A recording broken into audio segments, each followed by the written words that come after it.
Assalamualaikum warahmatullahi wabarakatuh.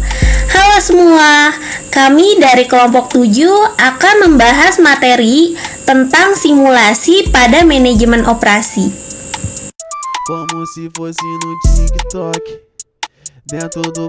Sebelumnya, perkenalkan kami dari kelompok 7 yang terdiri dari yang pertama ada Alfira Azalia Hanjani, kedua Anita Febrianti, dan yang ketiga Mufida Khairatunisa.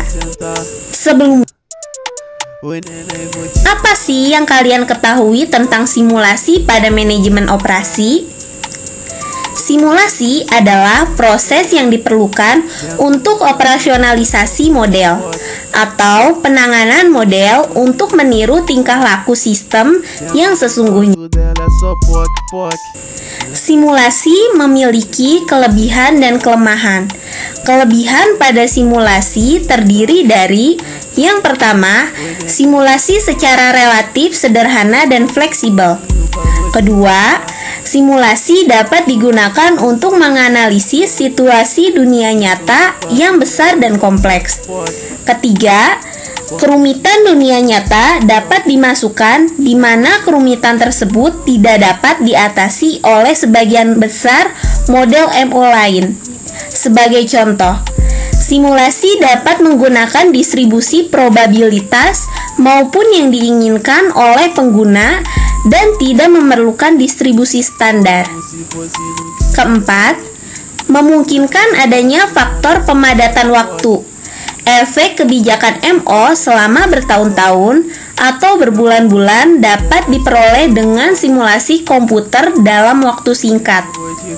Kelima, dengan sebuah model yang terkomputerisasi, seorang manajer dapat mencoba beberapa keputusan kebijakan dalam waktu hanya beberapa menit.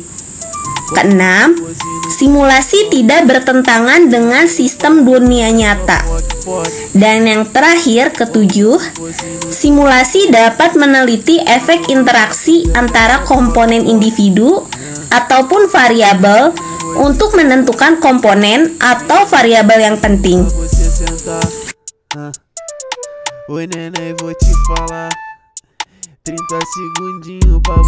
Selanjutnya, kelemahan pada simulasi yakni yang pertama, model simulasi yang baik jadi sangat mahal karena membutuhkan waktu lama. Yang kedua, simulasi tidak menghasilkan solusi optimal permasalahan. Yang ketiga, model simulasi tidak menghasilkan jawaban tanpa adanya input yang cukup dan realistis. Dan yang keempat, model kesimpulannya tidak diterapkan pada persoalan lain. Terdapat unsur penting dalam pemodelan simulasi. Yang pertama, sistem, kedua, entitas, yang ketiga, atribut. Model-model pada simulasi yang terdiri dari yang pertama, model stokastik, model yang menjelaskan kelakuan secara probabilistik. Kedua, model deterministik. Pada model ini diperhatikan umur random sehingga pemecahan masalahnya menjadi lebih sederhana. Ketiga, model dinamik. Model simulasi yang dinamik adalah model yang memperhatikan perubahan-perubahan nilai dari variabel-variabel yang ada kalau terjadi waktu yang berbeda. Keempat, model statistik. Model statistik adalah kebalikan dari model dinamik. Model statistik tidak memperhatikan perubahan-perubahan nilai dari variabel-variabel yang ada kalau terjadi waktu yang berbeda. Kelima, model heuristik. Model heuristik adalah model yang dilakukan dengan cara coba-coba. Kalau dilandasi suatu teori masih bersifat ringan. Langkah perubahannya dilakukan berulang-ulang dalam pemilihan langkahnya bebas.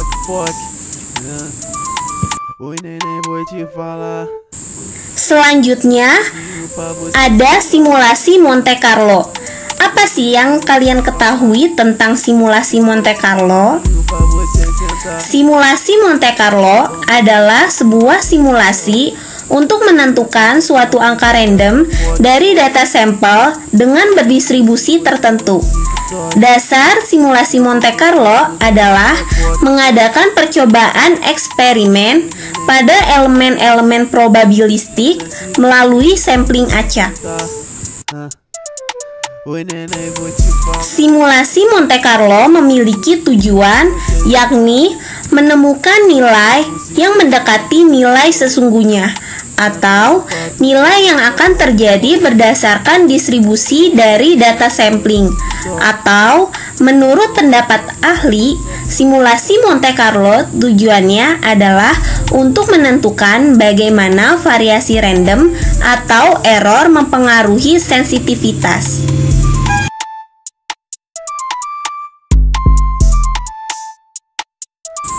Langkah-langkah pada simulasi Monte Carlo. Yang pertama, menetapkan suatu distribusi probabilitas bagi variabel yang penting. Kedua, membuat distribusi probabilitas kumulatif bagi setiap variabel. Keempat, menetapkan sebuah interval angka acak bagi setiap variabel. Dan yang terakhir, membangkitkan angka acak. Selanjutnya, simulasi percobaan antrian. Antrian timbul karena orang atau sesuatu, material atau bahan tiba di suatu fungsi servis atau pelayanan atau proses produksi lebih cepat dibandingkan waktu mereka dilayani. Hal ini terjadi karena konsumen datang dalam rentang waktu yang tidak tentu, dan waktu pelayanan setiap konsumen juga tidak konstan. Simulasi antrian memiliki komponen utama dalam teori antrian. Yang pertama, tingkat kedatangan. Tingkat kedatangan yang dinyatakan dengan notasi adalah jumlah pelanggan yang bergerak menuju suatu atau beberapa tempat pelayanan dalam satu satuan waktu tertentu. Bisa dinyatakan dalam satu pelanggan atau menit. Kedua, tingkat pelayanan. Tingkat pelayanan yang dinyatakan dengan notasi adalah jumlah pelanggan yang dapat dilayani oleh satu tempat pelayanan dalam satu satuan waktu. Ketiga, disiplin antrian. Disiplin antrian adalah aturan keputusan yang menjelaskan cara melayani pengantri.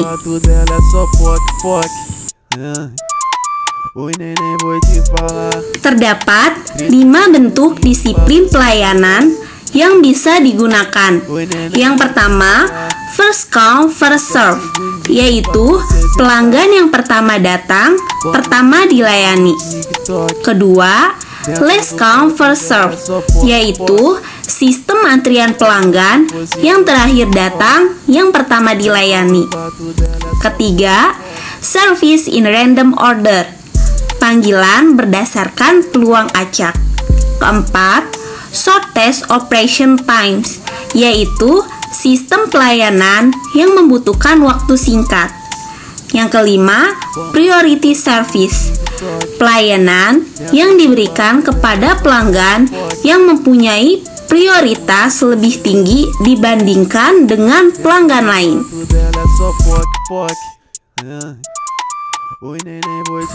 Selanjutnya, yaitu simulasi dan analisis persediaan.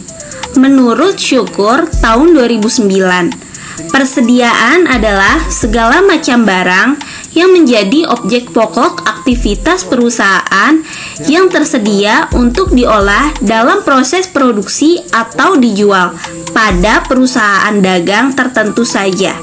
Barang-barang yang menjadi objek pokoknya adalah barang-barang yang diadakan untuk dijual kembali. Selanjutnya terdapat kategori biaya pengelolaan persediaan. Yang pertama, biaya pemesanan. Kedua, biaya penyimpanan. Ketiga, biaya kekurangan. Keempat, biaya dikaitkan dengan kapasitas. Yang kelima, biaya barang atau bahan.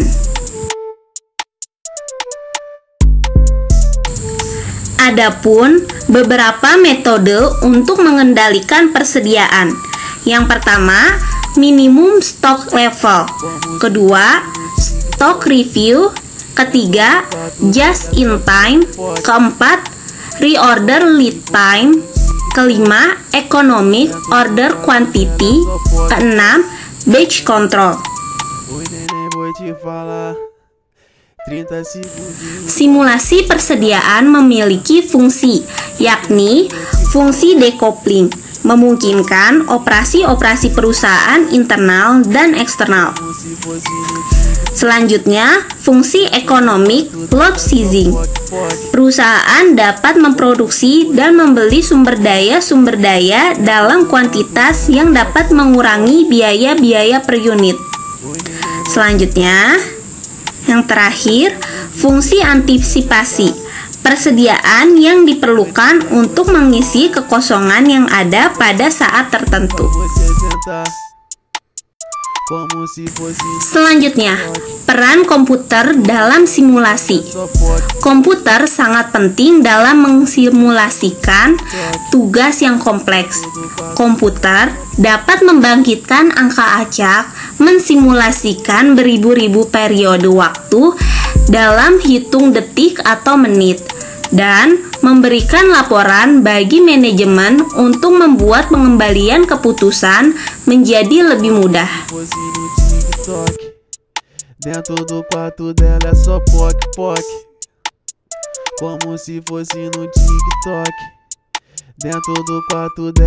Beberapa contoh penggunaan simulasi komputer.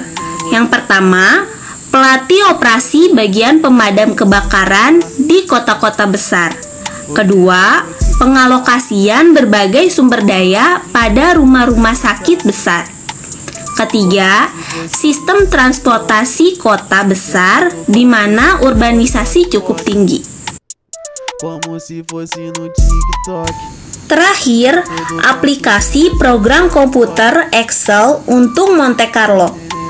Crystal Ball adalah perangkat tambahan pada Microsoft Excel yang mengotomatisasi tugas-tugas kompleks yang dibutuhkan dalam simulasi Monte Carlo, seperti menghasilkan keluaran acak untuk distribusi probabilitas, memasukkannya ke dalam model lembar kerja, menghitung hasil, dan menghitung statistik.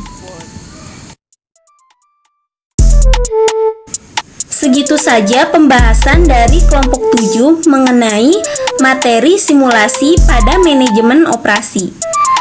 Sampai jumpa. Terima kasih.